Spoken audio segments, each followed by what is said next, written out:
Preliminarmente es bueno que nosotros comprendamos una de las grandes verdades en las Escrituras, y es que Dios realmente disciplina. Sabemos que el pueblo de Israel le hemos llamado muchas veces el pueblo típico de Dios. Lo que pasa es que a veces no es tan fácil decir que el pueblo de Israel es el pueblo de Dios, porque si es el pueblo de Dios y según nuestra interpretación bíblica, hoy no es el pueblo de Dios. Dios solo tiene un pueblo, que es la iglesia. Siempre ha tenido un solo pueblo, conformado por los creyentes.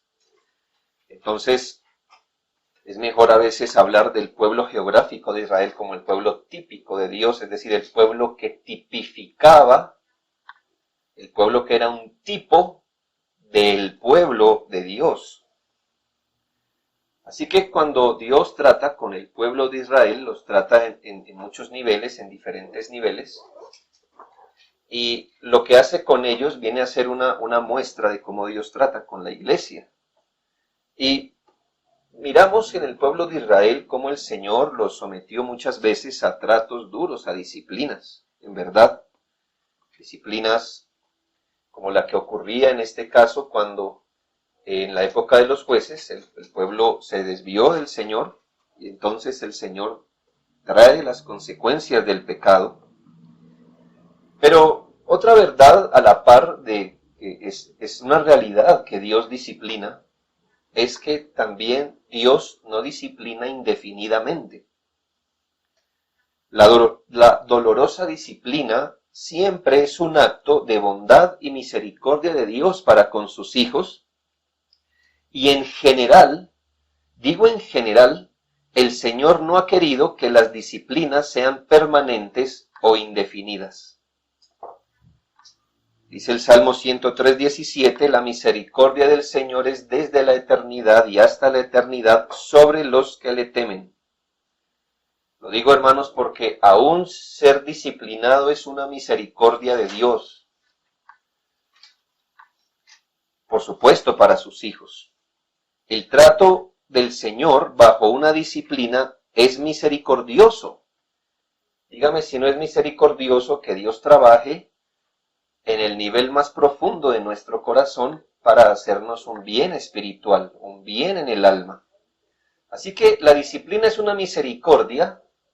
Ese trato que el Señor da a los creyentes bajo una disciplina es una misericordia también.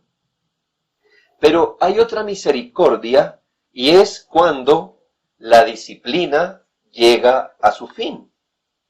Generalmente las disciplinas llegan a su fin, aunque también encontramos y siempre advertimos a los creyentes que no deben jugar con el Señor ni sus principios, porque conocemos que también Dios puede disciplinar a una persona, incluyendo infligirle muerte. Al menos, no sé cómo usted interprete Ananías y Zafira, si piensa que son creyentes o no. En el caso de que usted piense que son creyentes, mire la última disciplina que el Señor les dio, morir. Pero si usted dice que no son creyentes, que eran falsos creyentes, vamos a textos más fáciles. Como, recuerda lo que le dijo el Señor a David, que iba a morir viendo que la espada jamás se apartaría de su casa. Él muere bajo una disciplina, en un sentido también. Moisés muere bajo una disciplina, no entrar a la tierra prometida. Y estamos diciendo disciplina, no es que pierdan la salvación, nadie puede caer del estado de gracia, pero estamos hablando de esas disciplinas temporales, lo que le quiero dar a entender. Ahora, piense en el Nuevo Testamento, donde el Señor dice que cuidado con tomar la cena de una forma liviana, porque por esta causa muchos están enfermos y otros duermen. Es una palabra es un atenuante para que miremos que muchos han muerto también por esto. Pero en general el Señor no alarga una disciplina permanentemente hasta el fin. Hebreos 12, 7 al 11 nos habla de la realidad de la disciplina divina. Hebreos 12, 7 al 11 dice, si soportáis la disciplina, Dios os trata como a hijos, porque ¿qué hijo es aquel a quien el Padre no disciplina? Pero si se os deja sin disciplina, de la cual todos han sido participantes, entonces sois bastardos y no hijos.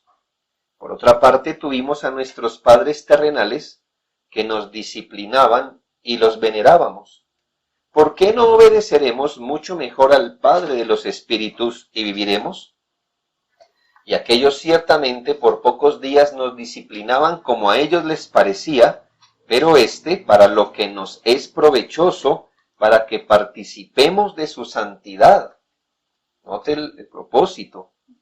Es verdad que ninguna disciplina al presente parece ser causa de gozo, sino de tristeza, pero después da fruto apacible de justicia a los que en ella han sido ejercitados. Entonces usted haría bien en mirar eso con ojos más detenidos, pero quiero irme sobre esa palabra que dice, pero después, o sea que hay un después de las disciplinas, y eso es misericordioso. Es misericordioso que Dios nos discipline, es misericordioso lo que el Señor adelanta en una disciplina, y es misericordioso que el Señor luego nos quite de la disciplina. ¿Por qué? Porque el Señor generalmente nos quita de una disciplina.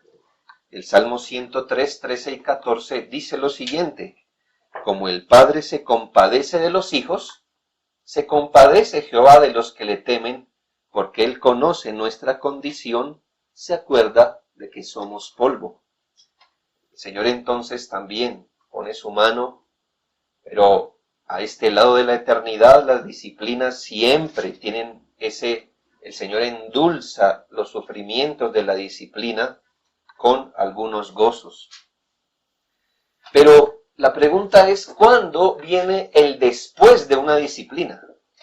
¿Cuándo podemos decir que el Señor levanta, o al menos en términos generales, cuando el Señor levanta una disciplina? ¿Cuándo hay un después de esa disciplina? Bien, el mismo texto que leímos en Hebreos nos dice que cuando el Señor logra el fruto deseado, cuando el Señor logra el fruto deseado, al menos seminalmente. Seminalmente es al menos en forma de semilla, ¿sí?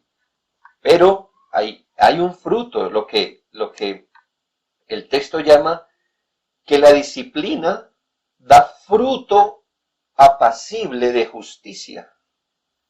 Entonces note que el Señor ha estado trabajando, la disciplina después da fruto apacible de justicia. Entonces los creyentes debemos animarnos en este día. Si usted como creyente reconoce que está siendo disciplinado por Dios, le animo también que mire la misericordia del Señor. Le animo también cuando entienda que está siendo disciplinado, y como creo que la mayoría de creyentes entendemos estos tiempos en los que estamos, que el Señor nos ha traído una aflicción y una disciplina, la verdad. No tratar de pensar en el después, sino en el ahora.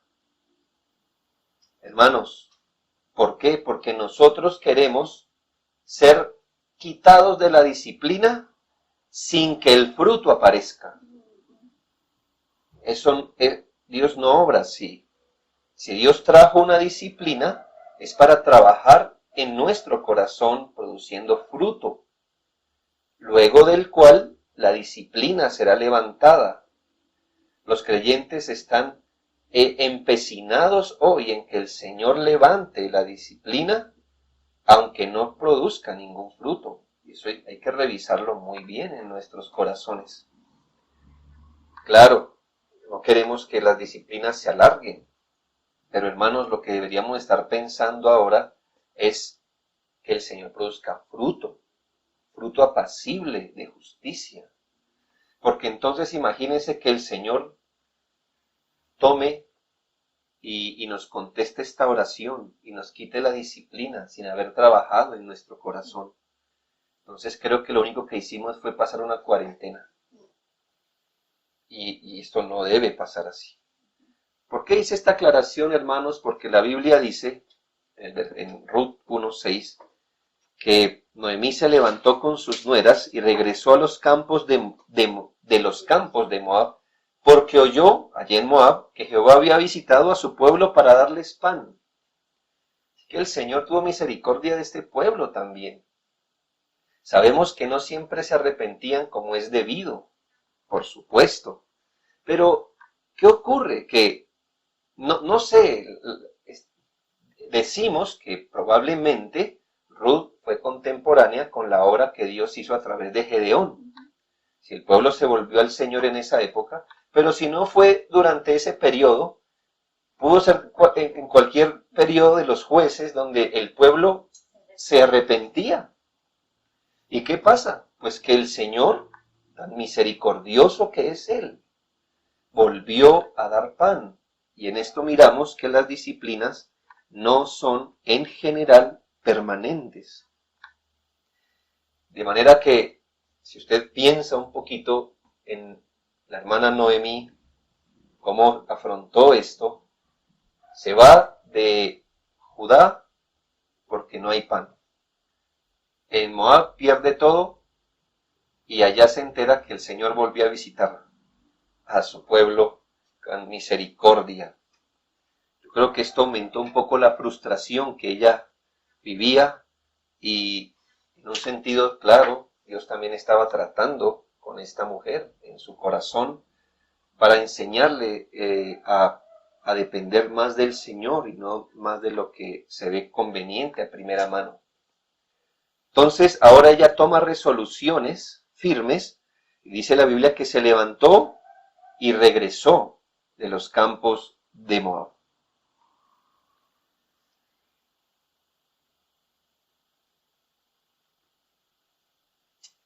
El mismo que había afligido a este pueblo, ahora mostró su misericordia. Job 5, 17 y 18 dicen: he aquí bienaventurado es el hombre a quien Dios castiga. Dichoso el hombre a quien Dios castiga. Por tanto no menosprecies la corrección del Todopoderoso, porque Él es quien hace la llaga, y Él la vendará. Él hiere, y sus manos curan. Así que el mismo Dios que afligió a un pueblo rebelde, lo visitó, cuando el pueblo seguramente se arrepintió. Mire qué interesante lo que dice Ruth, que el pan no llegó, sino que Noemí oyó que Jehová había visitado a su pueblo para darles pan. La Biblia razona así, no es que ya pasó un tiempo, una temporada, y el pan surgió, sino que el Señor visitó a su pueblo para darles pan otra vez. El mismo Señor que los amarró a una disciplina, los liberó. Por eso hemos orado también una semana: Señor, libéranos tú de esto. Que esto sea de Dios, que el Señor que trajo esta providencia nos visite y nos traiga Él mismo también la salida. Y al hacer esto, hermanos, estamos viendo la providencia de Dios en la vida de Ruth. Al hacer todo esto, hermanos, Dios estaba atrayendo como con cuerdas de amor a Noemí y a Ruth sobre todo, para adelantar su obra en ella. Eso en cuanto a la disciplina. Mire ahora el asunto de la despedida. Las despedidas son generalmente feas, ¿verdad? Claro, cuando despedimos o nos despedimos de las personas amadas. Leemos en Ruth, capítulo 1, versículos 7 al 9, salió pues del lugar donde había estado, y con ella sus dos nueras, y comenzaron a caminar para volverse a la tierra de Judá. Y Noemí dijo a sus nueras: andad, volveos cada una a la casa de su madre. Jehová haga con vosotras misericordia, como la habéis hecho con los muertos y conmigo. Os conceda Jehová que halléis descanso, cada una en casa de su marido. Luego las besó y ellas alzaron su voz y lloraron. Note que Noemí, a veces creemos que parece que no hubiera entendido, ¿verdad? Pero Noemí, humanamente hablando, no vio otra alternativa, sino irse, pero mírela ahora, no viendo más allá de lo que vive, otra vez. Y entonces, ¿por qué despide a sus nueras? ¿Por qué las despide? Porque pues ella está viendo el cuadro así. Yo ya soy anciana, esta es tierra extranjera, yo más bien me voy, pero yo me voy y estas ¿para qué se van conmigo? No tienen necesidad de irse conmigo. Entonces las persuade. Noemí ni siquiera se pregunta si Dios tiene algún plan con Orfa y con Ruth. Otra vez lo mismo, ¿nota? Que a menos que el Señor trate con nuestros corazones, seremos los mismos siempre. Noemí no analizó el cuadro completo.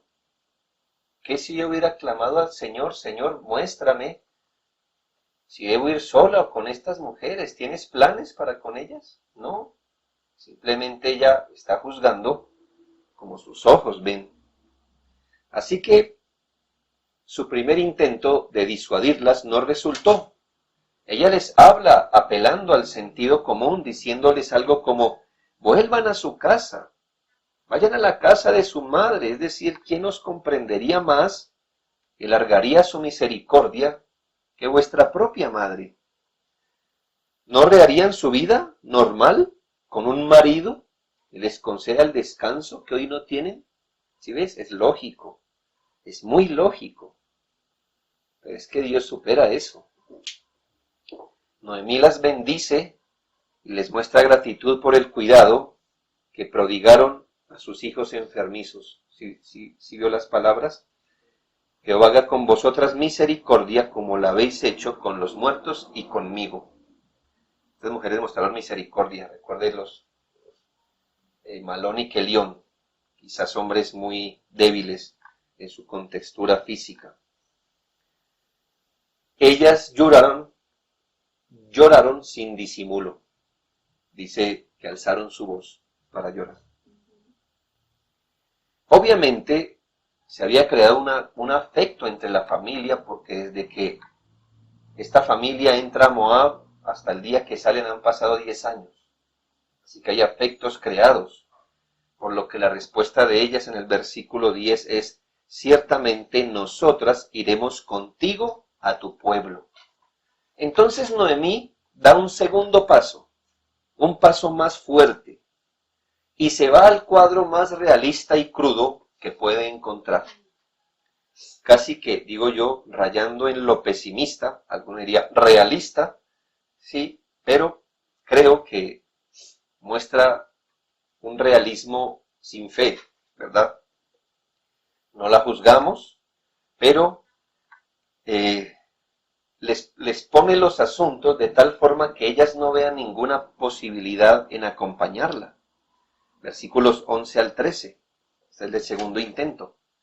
Y Noemí respondió, volveos, hijas mías, ¿para qué habéis de ir conmigo? ¿Tengo yo más hijos en el vientre que puedan ser vuestros maridos? Volveos, hijas mías, e idos, porque yo ya soy vieja para tener marido, y aunque dijese esperanza tengo, y esta noche estuviese con marido y aún diese a luz hijos, ¿habíais vosotras de esperarlos hasta que fuesen grandes? ¿Habíais de quedaros sin casar por amor a ellos? No, hijas mías, ¿qué mayor amargura tengo yo que vosotras? Pues, ¿cómo lo sabía ella? Pues la mano de Jehová había salido contra mí. Ha salido contra mí. Hay algo importante e interesante aquí, y es que Noemí está haciendo referencia a esa ley que si una mujer moría, el esposo de una mujer moría y quedaba viuda, entonces la ley le proveía que en la casa de su marido, cualquiera de los hermanos de su esposo la pudiera tomar como mujer. Recuerde que Malón y Kelión ambos murieron. Entonces ella hace uso de esa herramienta. Vamos a suponer que vamos a cumplir esta ley. aun si esta noche yo quedara embarazada, ¿van a esperar hasta que ellos crezcan para tomarlas como esposos? ¿Sí? Así que ella está tratando de observar la posibilidad que ve allí y las quiere disuadir. Noemí no veía más que con sus ojos. Ella tendría que aprender a ver las cosas de otra manera, pero el Señor está trabajando ahí. Usted no lo ve a veces, pero el Señor estaba trabajando allí. Por ahora, eso es lo que tiene Noemí en mente. Pero quiero ir sobre esta frase que ella dice, pues la mano de Jehová ha salido contra mí. Es una frase dura, es real, pero no es proporcionada. Sin embargo, nos muestra cómo el Señor le estaba tratando al nivel de su conciencia. Estaba haciendo que esta mujer recordara su mal proceder, es decir, lo que hace 10 años los motivó a irse. Porque otra cosa ella diría, el Señor ha salido contra mí. Por supuesto, ha salido en contra, es decir, para castigarme.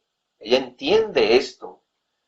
Y note que en esto comprobamos que el Señor está trabajando en su corazón, porque le digo algo, el Señor suele avivar la conciencia en tiempos de disciplina y nos hace pensar en aquello que la pudo haber provocado. Mucha gente sufre y dice, ay, cristianos, ¿será que es por tal cosa? Bueno, si la conciencia le está avisando, ¿por qué será? No estoy diciendo que por eso es, pero generalmente eso pasa. Y cuando uno empieza a cuestionar su propio corazón bajo una disciplina, pues en eso comprueba que el Señor está trabajando bajo la superficie, sigue inquietando la conciencia y eso está bien. Es que si esto no pasa, es que la mano del Señor no está obrando en un nivel profundo. Me preocupa las personas que hoy día, claro, piensan que están siendo tratadas por Dios, pero lo que hoy los tienen preocupados son los contagios, los trabajos, no sé, las políticas, no qué sé yo, que no nos podamos reunir como iglesia, ese tipo de cosas meramente externas. Pero no hay preguntas. ¿Por qué el Señor ahora ha salido contra mí? Y en eso uno vuelve y comprueba que en ese caso el Señor no está trabajando en el nivel más profundo de la conciencia. Creo que un creyente sensible a esta hora debe tener unas buenas cosas que ya su corazón le ayudó a identificar de por qué el Señor ha salido contra nosotros aquí y ahora. La frase de Noemí es teológica y correcta, porque ella no le está atribuyendo el mal ni al diablo, ni a la suerte, ni a la fortuna. Ella está entendiendo que este mal vino de parte del Señor. Ciertamente Noemí fue herida por el Señor, como somos todos, como leí en Job. Él hiere, después sana, pero él hiere, sí. Gente se pone brava, gente cristiana se pone brava, se pone delicada, cuando nosotros decimos que el Señor puede herir y proporcionar males, no males morales, pero males en este nivel. La gente no puede creer porque se les enseñó que Dios es una especie como lo hemos dicho, ¿verdad?, de corazón grande, que solo es eso. Es que Dios piensa, Dios tiene una voluntad y tiene un plan para con nosotros. Noemí fue herida por el Señor, no lo dude, y ella no lo duda. Pero dos cosas a reprender en Noemí. Uno, su lenguaje fue desproporcionado. Dios tiene una mano pesada, pero también cariñosa. Y cuando Noemí dice, el Señor ha salido contra mí, a ella le parece lo que le parece a muchos cristianos que sufren, que Dios enfiló todo su ejército contra él. Eso no es así jamás. ¿Pudiera estar en pie Noemí si Dios hubiera salido contra ella realmente? El único que puede decir que el Señor salió en contra de él fue el Señor Jesucristo, Dios hombre, y me permito recordarle que él sucumbió en la cruz. Sucumbió en la cruz el Hijo de Dios, es decir, murió. Cuando el Señor sale con toda su fuerza contra una persona, la acaba. Punto. Así que Noemí creo que en su aflicción hace lo que muchos hacen, o dicen palabras ociosas. No hay peor mal que este. Oh, no, sí hay peor mal. Mire a Cristo y mire lo que Dios haría cuando sale contra alguien. Y si no le basta, recuerde que es el infierno. Es el lugar donde eternamente Dios sale en contra de las personas. Pero no era el caso de Noemí. Sí, el Señor salió en un sentido, el Señor se atravesó en su camino, le estorbó en su pecado, está trabajando en su corazón, pero mire lo que ella no dice. Ella solo está viendo el asunto del sufrimiento, pero no está viendo absolutamente nada más que eso. Y es un error, porque hermanos, pensar que en una disciplina solo Dios está dando males y males y males, sin mirar la parte misericordiosa de una disciplina, es un error de incredulidad. Porque el Señor en una disciplina no solo proporciona males, sino también endulza muchas cosas con bienes. Si usted no ha visto muestras de bondad y misericordia y no puede alegrarse por eso, hoy día tiene un problema grande. Tiene un problema grande. Y lo segundo que le pudiéramos reprender a Noemí es que dijo las palabras correctas con un espíritu amargo. Y eso no está bien. Delante del Señor no está bien. O sea que cuando Él nos bendice y nos da lo bueno, sonreímos, y cuando nos da la medicina amarga, nos amargamos y queremos morir ahora. Es decir, Señor, mátame porque mejor es la muerte que la vida. O dame hijos o si no me muero. O sea, las cosas son así. ¿Qué tal si pensamos como Job? ¿Recibiremos el bien de Dios y el mal no? Porque ese espíritu amargo. Esta disciplina que estamos pasando es una disciplina y está dada, por supuesto, para dar dolor. Dice la Biblia, ¿no? La disciplina del presente no parece ser causa de gozo, sino de tristeza, hermanos. Pero tener un corazón amargado no es lícito, no es bíblico. Eso es resistir la disciplina. Ella no tiene otra opción que reconocer que Dios ha salido contra ella. Pero ¿cómo lo está reconociendo? No dice, ay, qué bueno, me duele esta operación que el Señor está haciendo al nivel de mi corazón, me duele, pero estoy agradecido por eso, porque es la mano del Señor. No, ella está siendo operada por Dios, pero está amargada. Quítese de vosotros toda amargura. Usted puede creer en la soberanía de Dios, reconocer la soberanía de Dios, proclamar la soberanía de Dios y estar amargado. Y en ese caso, usted comprueba que usted está resistiendo el trato. ¿Sí? Resistiendo el trato de Dios. Hermanos, se supone que la disciplina da fruto apacible, no amargado, apacible. A esta altura usted ya debe estar mirando con humildad, bajando la cabeza ante Dios. El amargado todavía no se ha rendido, es lo que digo. Así que aunque esta mujer dijo las cosas correctas, ¿verdad? Dijo, Jehová ha salido contra mí, es verdad. No lo dijo con un corazón agradecido, ni tierno, ni confiado, sino con un corazón amargado. Miremos un tercer asunto y es la separación. Aquí la historia toma un rumbo inesperado en lo que sería ciertamente el cuadro normal y lógico. El cuadro normal y lógico es que todos hicieran lo que es más conveniente. Noemí se va, Orfa se va, Ruth se va. ¿Cómo lo quiso plantear Noemí? Pero como hemos aprendido, el cuadro que está más a la mano, o lo que a veces vemos como más conveniente, no es lo que Dios quiere, ni es el camino de la fe. El versículo 14 dice, y ellas alzaron otra vez su voz y lloraron. Y Orfa besó a su suegra, mas Ruth se quedó con ella.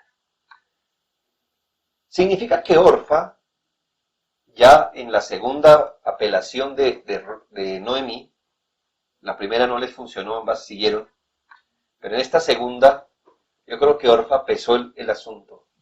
Dijo, lo que ella dice es verdad, lo que ella dice es verdad.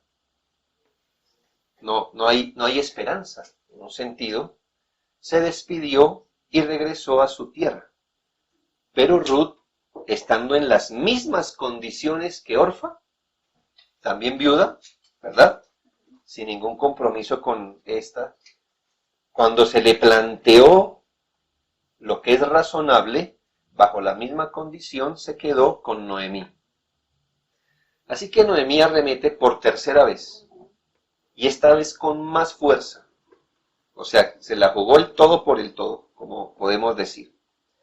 Intentó hacer que Ruth hiciera lo que ella ve conveniente. ¿Sí ve cómo se resiste uno? No dijo, ve, ya está bien. ¿Será que Dios tiene algún plan? ¿Quiere algo? No. Es que Noemí debería actuar como Noemí dice. Y Ruth debe actuar como Noemí dice, porque es así y no hay más salidas, ¿verdad? Es que no hay otra salida. Es que si no es por como Noemí lo ve, o ella queda embarazada y tiene hijos y esta lo espera, es así, o se van para su casa porque es que no hay más. Pues hay 3 capítulos más adelante para comprobarle a Noemí que sí era de otra forma, ¿no? Como ella lo ve. Y entonces de Noemí salen unas palabras que a veces es difícil interpretar.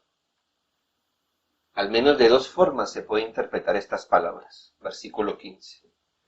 Y Noemí dijo, he aquí tu cuñada se ha vuelto a su pueblo y a sus dioses.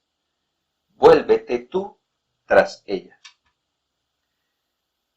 2 posibles maneras de entender las duras palabras de Noemí. ¿Está bien? ¿Y dónde está la complicación? Está bien que Noemí persuada a Ruth a volverse a su casa, pero como una mujer piadosa le recomendaría que vaya a su casa y a sus dioses.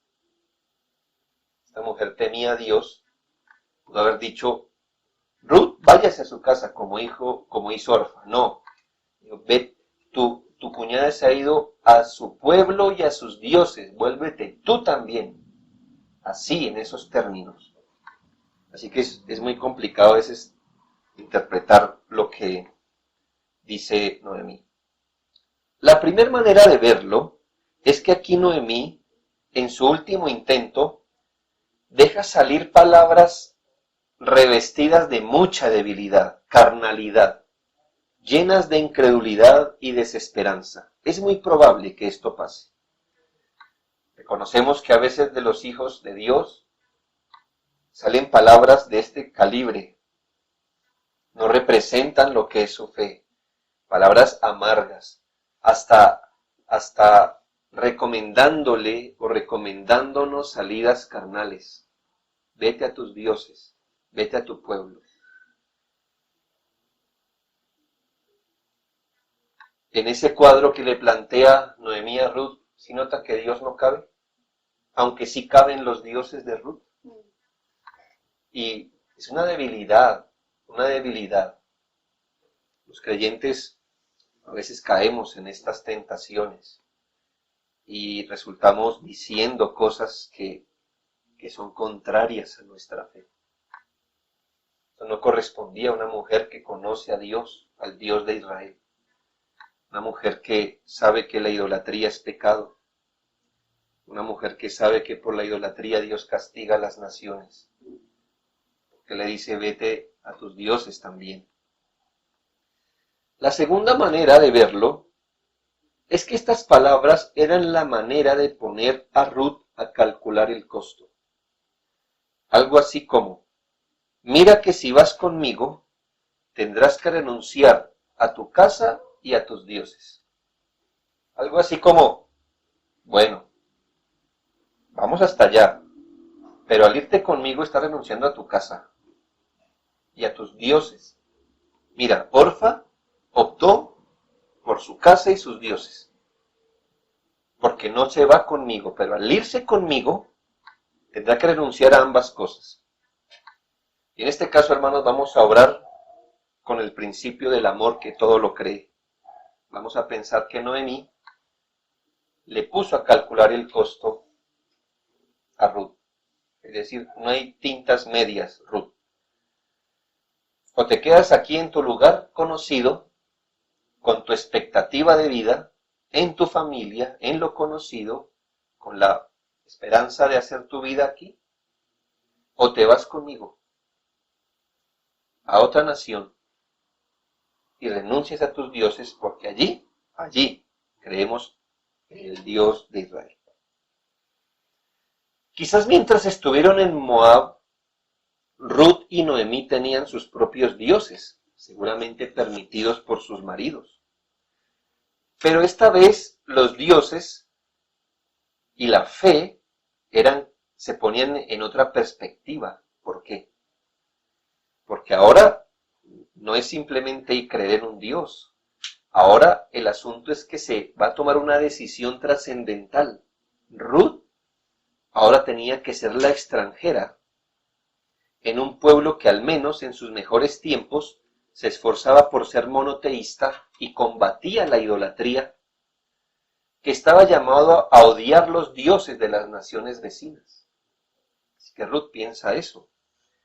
Aquí Ruth tiene que calcular el costo, no solamente que va a ir a un lugar como extranjera, no solo que va a ir a un lugar donde en sus mejores tiempos sus dioses van a ser combatidos, sino que también se le promete absolutamente nada. Quédate en Moab, aquí tienes tu familia, tu madre, aquí te puedes casar, aquí puedes hallar el descanso, o vamos allá donde no sabemos qué va a pasar. No tendrás familia allá, no tendrás tu religión, no sabes cómo va a resultar esto. ¿Nota lo complejo? Y en estas decisiones es donde usted pone a funcionar o se abraza a su Dios funcional, se llama. Una cosa es un Dios teórico y otra cosa es el Dios funcional. El Dios funcional es el en el que nos apoyamos en las decisiones reales de la vida. Sí, usted puede cantar, ¿cierto? Rey exaltado en gloria es Cristo Jesús, ¿cierto? Él es Señor, por siempre reinará. Mañana hay una cosa y entonces usted se abraza a su Dios funcional, al que hace que le funcionen sus cositas. Se olvida que Dios es soberano porque usted decide como usted quiere siempre. Y es en este tipo de cosas, en las decisiones de verdad, no en que hacemos este domingo que no hay nada que hacer. No, es la decisión real. ¿Con quién me caso? ¿Qué voy a estudiar? ¿Qué hago si me ofrecen un empleo un domingo? ¿Qué hago si me exigen dar aquí testimonio de fe? ¿Qué hago si este chico o chica de la universidad me gusta o no me gusta? Ese es el Dios funcional, el de verdad, mejor dicho. Usted se abraza para decidir. Así que aquí es complejo. Es muy probable, eso sí téngalo seguro, que Ruth no es totalmente desconocedora del Dios de Israel. Pues al menos estuvo viviendo en una familia donde Elimelech, Noemí, Malón y Kelión algo tenían de conocimiento, por supuesto. Pero las cosas aquí son a otro precio, el asunto es real. Esta mujer está desamparada. y se le pone al frente algo más o menos estable, bajo sus dioses, o renuncia a su tierra, a su familia y a sus dioses. En estas cosas se probará cuál es el fundamento real en el que Ruth estaba viviendo, el plano en el que Ruth se estaba moviendo y en el que se paró para tomar una decisión. Y aquí en última instancia, permítame ir sobre la conversión de Ruth. La conversión de Ruth. Yo sé que las palabras que vamos a leer, los versículos 16 y 17, como pasa con muchas veces en la Biblia, son sacadas del contexto de forma arbitraria. Los he visto hasta decirse en pactos matrimoniales, como si este fuera un poema de amor. Y entonces, ¿qué pasa? Eso es lo que menos nos importa, porque son bonitas palabras, sino que al ser usados en otro contexto, se le quita la fuerza de lo que significó en su momento esto. En su contexto, entendiéndolas bien, piense entonces ahora, esta mujer aquí, Noemí la sitúa de frente y le dice, mire, allá está la seguridad de su vida, en su entorno conocido, allí está el futuro suyo. Aquí se va a un nuevo pueblo, renunciando a sus dioses, a un futuro incierto. Piénselo. Y aquí entendemos esta expresión, versículos 16 y 17. Respondió Ruth, no me ruegues que te deje y me aparte de ti, porque a donde quiera que tú fueres, iré yo, y donde quiera que viviereis, viviré. Tu pueblo será mi pueblo, y tu Dios, mi Dios. Donde tú murieres, moriré yo, y allí seré sepultada. Y escuche estas palabras. Así me haga Jehová, y aún me añada, que solo la muerte hará separación entre nosotras dos. Que no nos distraiga la afirmación de lealtad a su suegra. Lo que deseo señalar es el fundamento por el que ella hace todo. Ella fundamenta todo diciendo, esto lo estoy diciendo delante de Jehová. ¿Sí notan? ¿Sí ven que soportó las palabras? Jehová, así me haga y aún me añade. Eso es un juramento. Así que esta decisión la está soportando sobre el nombre de Jehová. Sobre el nombre de Jehová. Ella afirmó estar dispuesta a convertirse definitivamente al pueblo de Dios, a Dios mismo, e hizo un juramento por el Señor. Esta es una evidencia, ¿sabe? La conversión es una evidencia del nuevo nacimiento. Primero el Señor obra bajo la superficie en el corazón, dando vida, e inmediatamente después que da vida, o con el hecho de dar vida, está dando arrepentimiento y fe. Cuando una persona se arrepiente y cree, eso se llama conversión. Eso es lo que generalmente usted puede ver. Usted no ve el nuevo nacimiento, pero usted puede ver conversión. ¿Me hago entender? Lo uno pasa bajo la tierra, lo otro pasa sobre la superficie. Uno es el trato invisible, el otro es la manifestación visible. Realmente no sabemos en qué periodo de tiempo el Señor tomó el corazón de Ruth, pero al menos aquí hay una evidencia visible. Aquí dejó ver cómo estaba afrontando las cosas, qué estaba haciendo, de qué forma estaba asumiendo lo que estaba asumiendo. Aquí es completamente evidente que la mano del Señor estuvo trabajando a un nivel más profundo en el corazón de Ruth. El Señor estaba adelantando tratos espirituales con ella. Y muy, muy tierna en su fe, tuvo que hacer una decisión fundamental.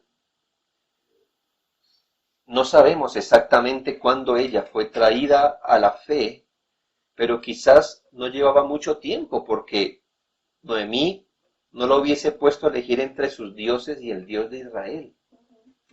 Así que si tenía ya fe, no sabemos si en ese momento fue que Dios le dio fe, o ya le había empezado a dar, pero cualquiera que sea el escenario no lleva mucho tiempo apoyándose en el Señor.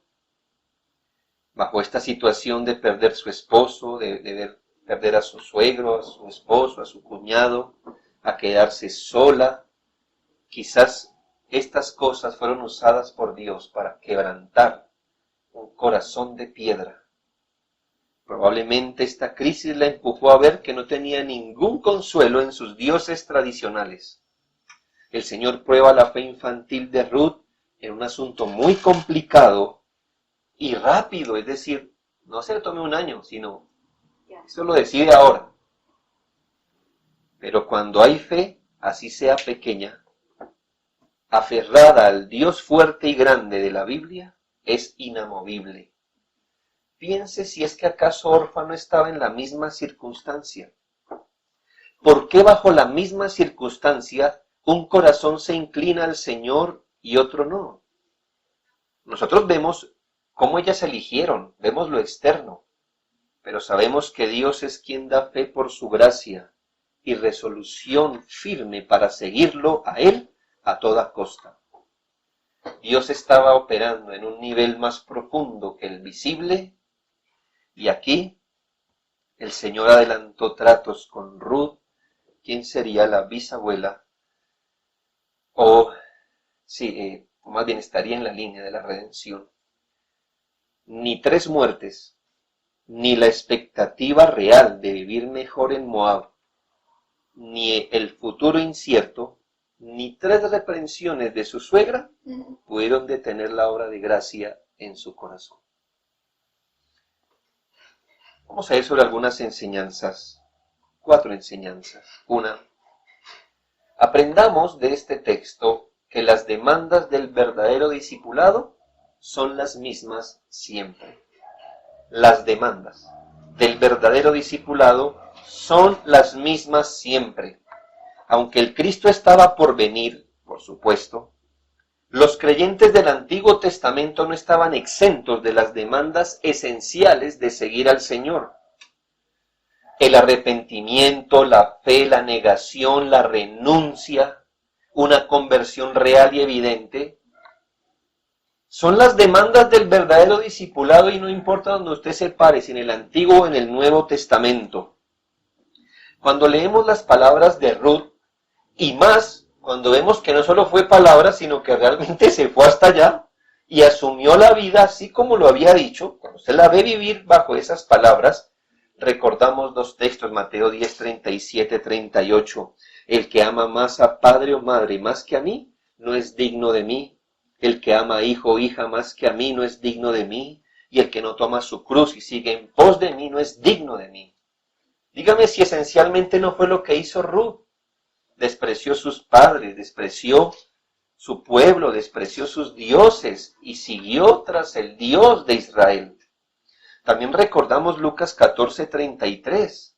Así pues, cualquiera de vosotros que no renuncia a todo lo que posee, no puede ser mi discípulo. Y dígame si Ruth no estaba haciendo exactamente eso. ¿A qué renunció Ruth? A todo renunció para irse a cobijar abajo de las alas del Dios de Israel. ¿Quiere otra prueba de su conversión? En 1 Tesalonicenses 1:9 se nos narra o se nos presenta la conversión espiritual en estos términos. Porque ellos mismos cuentan de nosotros la manera en que nos recibisteis y cómo os convertisteis de los ídolos a Dios para servir al Dios vivo y verdadero. Así que esencialmente, no importa en el testamento que usted separe, esencialmente, digo en esencia porque otras cosas cambian, pero esencialmente las demandas del discipulado son las mismas y la persona que sigue al Señor la sigue en sus términos. Como podrá ver, Ruth estuvo por la gracia del Señor a la altura del verdadero discipulado. Y toda conversión, si es que es verídica, si es que es real, debe estar a la altura de esas demandas. De lo contrario, ¿de qué conversión me está hablando? En Ruth vemos que ella no dijo una cosa y vivió como quiso, sino que vivió de acuerdo a la fe que promulgó tener. Segundo, aprendamos que creer en el Señor contra toda evidencia es muestra de verdadera fe. Aprendamos que creer en el Señor contra toda evidencia es muestra de verdadera fe. Atienda que la fe no es que sea irracional. Lo que pasa es que la fe se mueve en un plano superior que es distinto al de la vista. Es distinto, la fe se mueve en un plano en el que las cosas no se hacen según lo que a primera mano se ve. Yo no estoy hablando de esa fe que nos venden en otros lugares, que es empecinarse a que Dios haga lo que uno quiere. Y así se llama la fe. Empecinarse en que Dios haga lo que uno quiere. No. Fe, hablo de esa visión amplia del cuadro. Esa visión espiritual del cuadro. Es decir, lo que le faltaba un poco a Noemí. Esa visión espiritual de lo que estaba viviendo.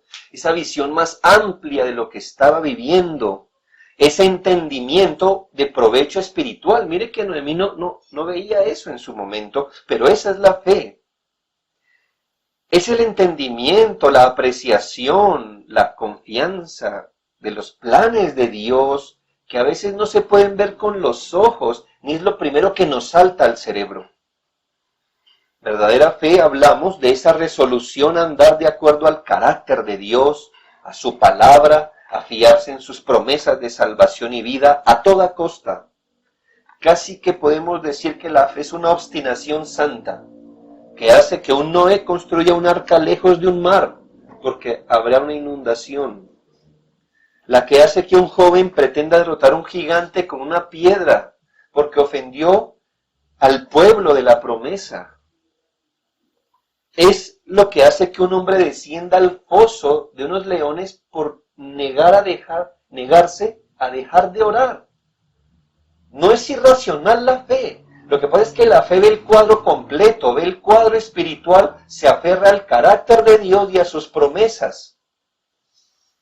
Note lo que Romanos 4, 17 al 22 afirma de Abraham. Romanos 4, 17 al 22. Como está escrito, te he puesto por padre de muchas gentes, delante de Dios a quien creyó, el cual da vida a los muertos y llama las cosas que no son como si fuesen. Y cuidado que esto es de Dios. He escuchado gente que dice, hermano, uno tiene que llamar las cosas que no son como si fuesen. No, eso es de Dios. Dice Dios, que llama las cosas que no son como si fuesen. Mire, él creyó en esperanza contra esperanza, para llegar a ser padre de muchas gentes, conforme a lo que se le había dicho, así será tu descendencia, y no se debilitó en la fe al considerar su propio cuerpo, que estaba ya como muerto, siendo de casi 100 años. Ni se debilitó al ver la esterilidad de la matriz de Sara.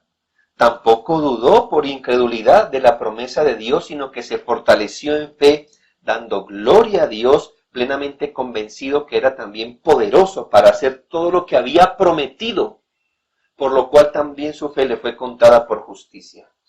Esta no es la descripción de un anciano obstinado por tener un hijo. Esta es la descripción de un anciano obediente a la promesa que el Señor dijo, le daré un hijo, y Abraham dijo, me lo dará. Y me lo dará, no sé realmente cómo, pero me lo dará. Es que Abraham no se empecinó en su deseo, se empecinó en la promesa. Y él ve el cuadro más amplio. Aquí no se veía, ni aquí se veía lo lógico, porque ese hombre y su mujer no podían tener ya hijos. Pero él creyó en la promesa. Piensa en la descripción de Hebreos 11, 24 al 27. La descripción de Moisés, Hebreos 11, 24 al 27. Por la fe, Moisés, hecho ya grande, rehusó llamarse hijo de la hija de Faraón, escogiendo antes ser maltratado con el pueblo de Dios que gozar de los deleites temporales del pecado, teniendo por mayores riquezas el vituperio de Cristo que los tesoros de los egipcios, porque tenía puesta la mirada en el galardón. Por la fe dejó a Egipto, no temiendo la ira del rey, porque se sostuvo como viendo al invisible. Y dígame si este cuadro no le casa perfectamente a Ruth.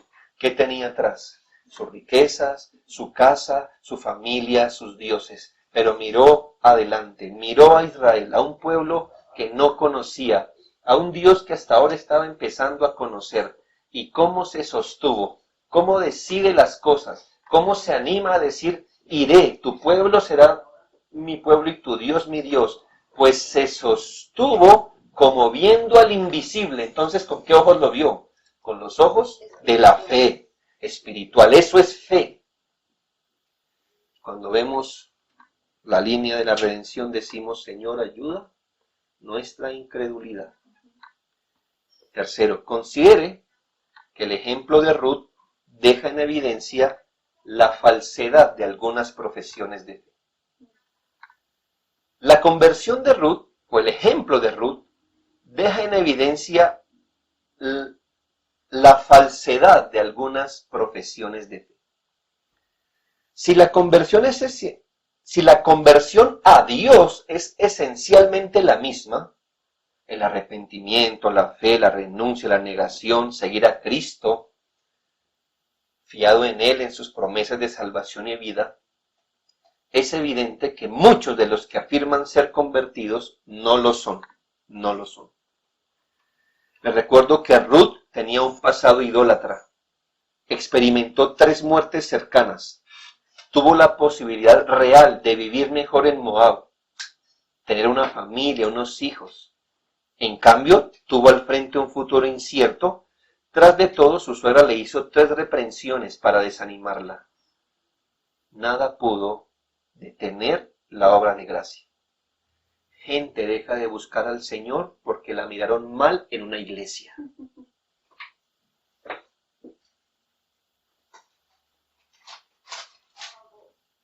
Gente se va porque no lo tuvieron en cuenta para un programa en la iglesia.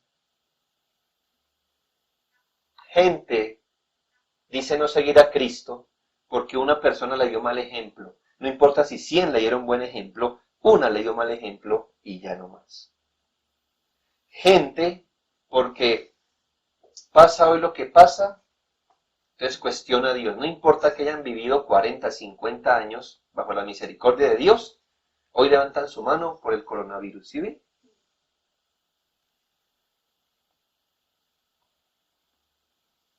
Gente no sigue al Señor y esta mujer fue convertida al Señor pese a todas estas cosas. Algunos por menos no siguen al Señor. Dios les conceda ojos a estas personas que se creen convertidos, que no se mueven ni siquiera en un plano incipiente de fe, porque lo suyo son meras palabras. Eso es, tu Dios será mi Dios. Mañana el mundo es su Dios, su mente es su Dios, sus planes son su Dios. Siempre actúan por la vista, no hay consideraciones bíblicas, siempre hay peros para seguir a Cristo, no hay renuncia real, no hay negación, viven en ellos y sus ídolos. Yo le pongo a pensar hoy, le aseguro que la mayoría de gente, el 99.9% de las personas que iniciaron esta pandemia sin ser creyentes, todavía no lo son. Porque ni porque se caiga al cielo se arrepentirán de sus males.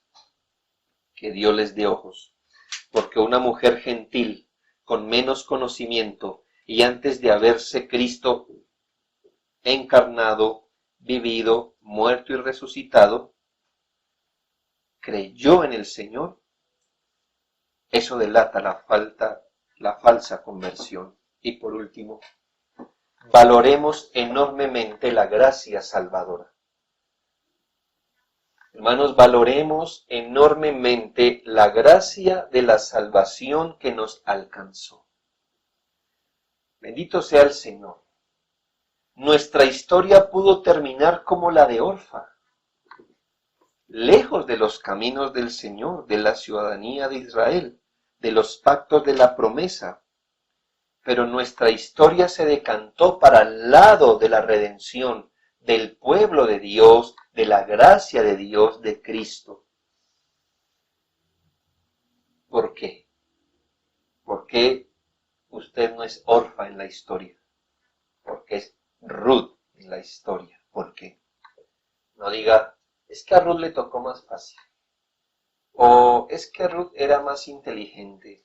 Hermanos, usted y yo sabemos que es lo que inclina el corazón a la gracia, y es Dios en su gracia. Valoremos la gracia que hizo que no eligiéramos lo de Orfa y eligiéramos lo de Ruth.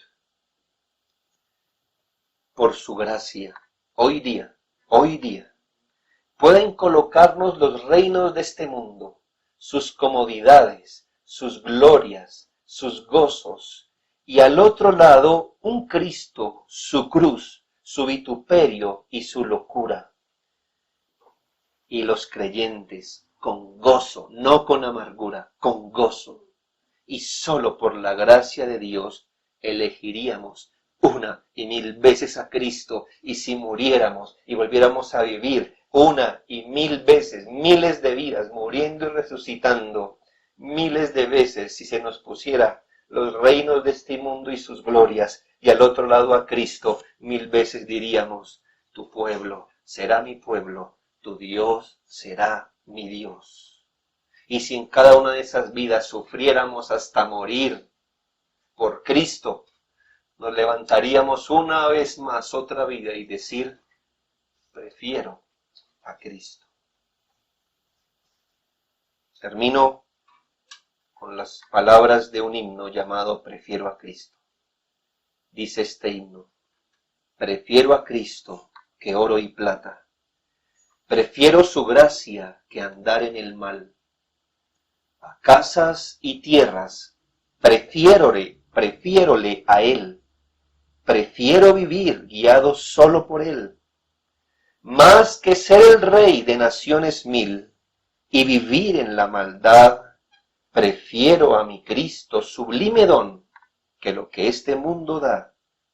No quiero el aplauso del mundo falaz, prefiero en las filas de Cristo servir, prefiero a Cristo que fama mundial, prefiero su nombre por siempre exaltar.